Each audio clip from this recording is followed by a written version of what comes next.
Hola, ¿cómo estás? Mi nombre es Angélica, soy de la empresa Ambras y en el video de hoy vamos a hablar de uno de los principales defectos que aparecen en el helado. Hay varios tipos de defectos que pode ter um helado e normalmente todos esses defectos se apresentam no tempo de almacenado desse helado. Normalmente quando o helado sai da máquina, o helado sai perfeito, não se logra ver nenhum tipo de inconveniente no helado. Normalmente os defeitos do helado aparecem com o tempo. E o que vamos falar é um dos efeitos mais comuns, que são os cristais de gelo. O gelo sempre vai estar presente dentro de um helado, mas vai depender se ele vai ser percebido ou não, dependendo do tamanho desses cristais. Se eu tenho cristais pequenos, eu vou ter uma textura suave e cremosa. Por outro lado, se eu tenho cristais de gelo de tamanhos grandes, eu vou ter uma textura gelosa e áspera. E provavelmente eu vou poder incluso perceber os cristais de gelo que se veem como se fossem pequenas agujitas dentro do helado. Por que se formam esses cristais de gelo? O helado está composto mais ou menos por 60% de água. E essa água sempre se vai congelar. Vai depender de como foi preparada essa emulsão, porque o helado é uma emulsão preparada por grasa, água, proteínas e burbujas de água. Dependendo de como se prepara essa mescla, se pode aumentar ou diminuir a probabilidade de que se apareçam os cristais de gelo. Há 3 pontos claves que são muito importantes na hora de fazer um helado para evitar que apareçam os cristais de gelo. O número 1 tem que ver com o balance da fórmula.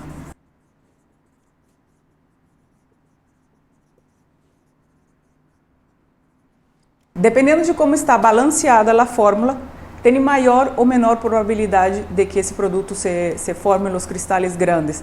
Por quê?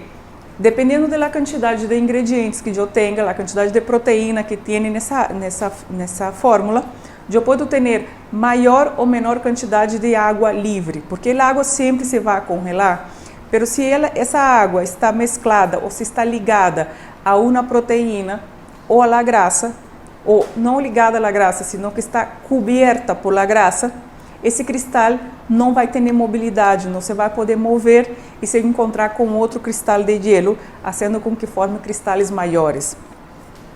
O segundo ponto é a temperatura. Os cambios de temperatura são muito importantes no processo do helado. Desde o primeiro passo, que seria, digamos, o mantecado, o processo de produção do helado realmente, onde a mescla é congelada, vai depender muito do tempo e da temperatura que tarda para que este helado se congele. Quanto mais lento for o processo de congelamento, maior vão ser os cristais de gelo.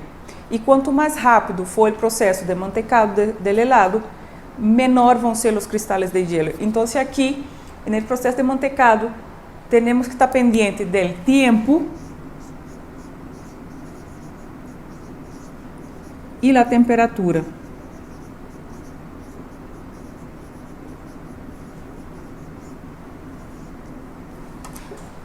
Maiores tempos de congelado, cristais de gelo maior. Menor tempo de congelado, cristais de gelo menor.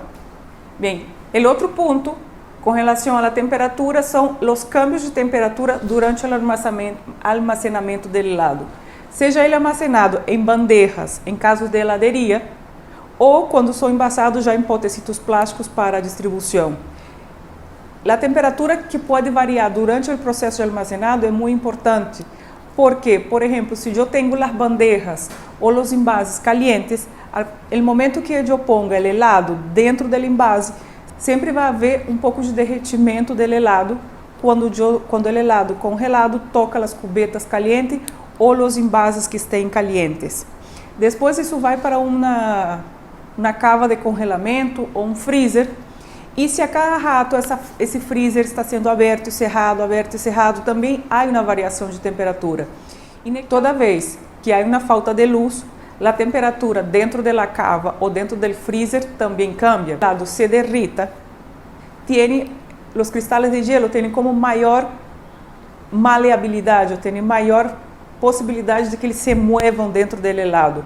E toda vez que isso passa, ele sempre se vai conseguir com outro cristal de gelo que está cerca e eles vão formar um cristal mais grande. Quanto maior for o tempo que esse helado esteja a uma temperatura mais alta, maior vai ser a probabilidade da formação de cristal de gelos. E depois durante o transporte, porque quando se vai a ser transportado o helado, tem que sacar da cava, aonde ele tem armazenado, pôr num caminhão com refrigeração, pero esse processo de sacar o helado e meter no caminhão também há uma variação de temperatura. E finalmente, quando o helado chega ao destino final, tem que ser sacado do caminhão novamente e levado para outra cava de congelação, seja um supermercado, seja uma tenda, e muitas vezes também a cava não está regulada para essa temperatura, ou o tempo de espera entre que o caminhão chega e até que vuelva a pôr dentro do congelador é um tempo grande. Então, em todo esse trajeto, há variações de temperatura que podem fazer com que se formem cristais de gelo. E o terceiro ponto, que é muito importante para evitar a formação de cristais de gelo, tem que ver com o estabilizante. Por que o estabilizante? Porque ele vai ser o ingrediente que se vai utilizar, ou o aditivo que se utiliza dentro da formulação do helado, que vai fazer com que absorva parte da água que está livre, que não está nem ligada à proteína, nem ligada aos demais ingredientes. O estabilizante vai agarrar essa água que está livre e ela vai atrapar e vai evitar com que haja mobilidade dessa água. Para explicar um pouco melhor o que nós falamos até ahorita, eu hice um desenho com todos os ingredientes que nós temos dentro de um helado. Proteínas que vêm da leite. Temos os cristais de gelo. Esses cristais de gelo são formados por água livre.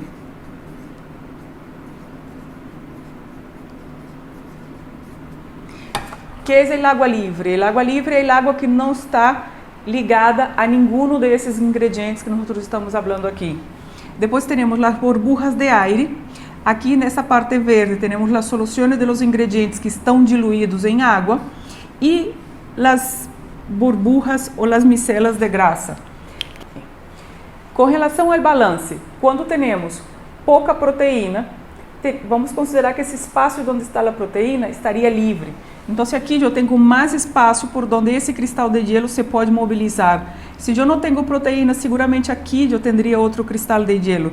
Então, o que passaria? Que esse cristal, quando há uma mudança de temperatura, um câmbio de temperatura, ele se pode juntar com o outro cristal que está ao lado. Ele mesmo passa, se eu tenho uma baixa concentração de grasa, quanto menos grasa eu tenho, mais espaço livre queda para que os cristais se possam mover. Então, daí vem a importância do balanceamento do helado. Depois, nós falamos da temperatura, dos cambios de temperatura.